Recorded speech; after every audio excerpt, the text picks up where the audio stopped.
Hello guys, पिछले tutorial में हमने ट्रांसफॉर्मेशन, शेप और इनपुट नोड्स की बात की थी और उन्हें चैनल बॉक्स में लोकेट भी किया था।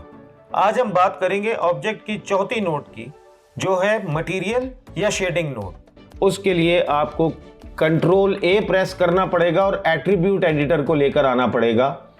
अब अगर आप एट्रीब्यूट एडिटर को देखें तो यहां पर भी आपको पी स्फीयर लिखा हुआ नजर आ रहा है। ये वो ही ट्रांसफॉर्मेशन नोड है। देखिए, इंफॉर्मेशन भी ट्रांसलेट, रोटेट, स्केल की यहां पर मौजूद हैं, जो कि आपको यहां नजर आ रही हैं, वही आपको यहां पर भी नजर आ रही हैं। और इजाफी इंफॉर्मेशन शेयरिंग की भी मौजूद है, जिसका भी फिलहाल आपको कोई काम नहीं है।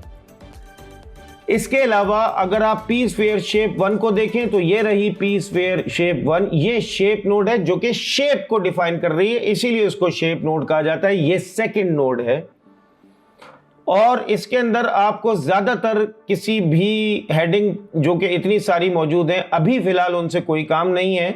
जब आप मॉडलिंग और रेंडरिंग की तरफ आएंगे तो फिर आहिस्ता आहिस्ता ये एक्सप्लोर होना शुरू होंगी। लेकिन इस वक्त यहां पर मैं आपको सिर्फ इस हेडिंग के बारे में बता दूं कि ये रेंडर स्टेटस है, जो कि ये इंफॉर्मेशन भी दे रहा है कि ये ऑब्जेक्ट शेडो कास्ट करेगा या नहीं करेगा, इसकी परमिशन दे। देखिए, ये चेक हुआ है। अगर मैं इसका चेक हटा दूं तो ये शेडो नहीं बनाएगा, चाहे आप कितनी भी लाइट लगा दें। रिसीव शेडो करेगा या नहीं, यानी कि इस पे शेडो पड़ेगा या नहीं।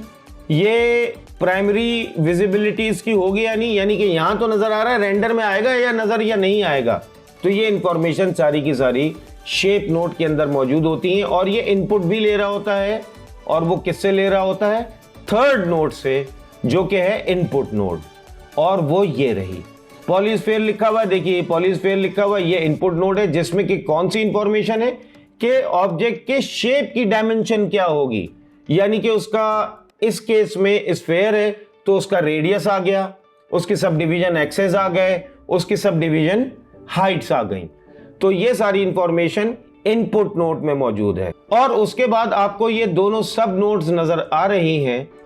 ये बेसिकली एक ही नोड है और ये शेडिंग या मटेरियल नोड है। यानी कि आपकी सराउंडिंग में जितने भी ऑब्जेक्ट्स मौजूद हैं वो ऐसे ही तो आपको नजर नहीं आ रहे, बल्कि उनके अंदर आपको ये भी नजर आ रहा है कि वो किस कलर के हैं, उनके ऊपर क्या डिजाइन पैटर्न है, उनमें रिफ्लेक्शन है कि नहीं है, वो शाइन कर रहे हैं या नहीं कर रहे हैं। फॉर एग्जांपल, एक वॉल है, वो तो बिल्कुल मैट होती है, उसके ऊपर शाइनीनेस नहीं होती।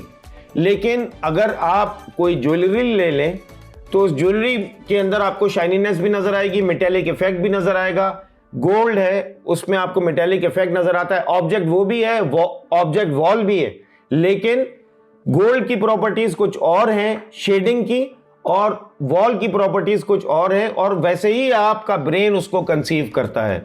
तो ये सारी की सारी इंफॉर्मेशन के ऑब्जेक्ट की शेडिंग की या मटेरियल की क्वालिटी क्या होगी और उसका स्टैंडर्ड क्या होगा, वो सारी क्वालिटीज और वो सारी प्रॉपर्टीज शेडिंग या मटेरियल नोड में मौजूद होती हैं, जो कि ये नोड है। मैं इसको एक ही नोड लेता हूं और ये एक ही नोड होती भी है, इसको हम बाद में देख लेंगे। लेकिन ये सारी इंफॉर्मेशन मौजूद होती हैं। तो गाइस, इस ट्यूटोरियल के लिए फिलहाल इतना ही। नोड जनरेशन के टॉपिक को कंटिन्यू करेंगे इस ट्यूटोरियल के पार्ट 3 में। उस वक्त तक के लिए अपना ख्याल रखिएगा। Take care.